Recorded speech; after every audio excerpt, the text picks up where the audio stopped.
ৰিলেশ্যনটো বেলেগ ইয়াত আমি কাম কৰি থাকিব লাগে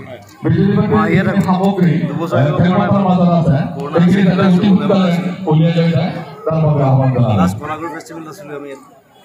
আৰু এটা ইমান ধুনীয়া এটা অনুষ্ঠান কৰিছে ফুটবলৰ কাৰণে সেইটো কাৰণে যিসকল লাগি আছে ইয়াত তেওঁলোকক ধন্যবাদ জনাইছোঁ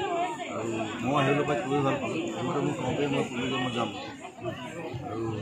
সেইকেইদিন মই আচলতে কোনো ওলোৱা নাছিলোঁ মোৰ মাজতে জ্বৰ মই এসপ্তাহমান ঘৰতে সোমাই থাকিলোঁ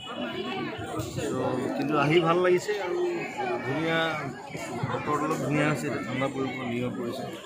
সকলোৱে খেলি খুব ভাল পাব ধুনীয়া এখন ফিল্ডখন খুব ভালকৈ ৰাখক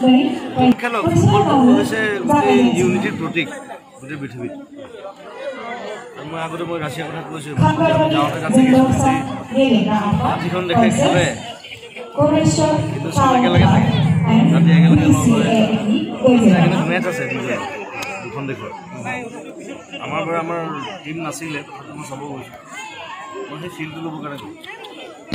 এতিয়া আহিয়ে মই কৈছোঁ যে ফুটবলৰ কাম কৰিব লাগে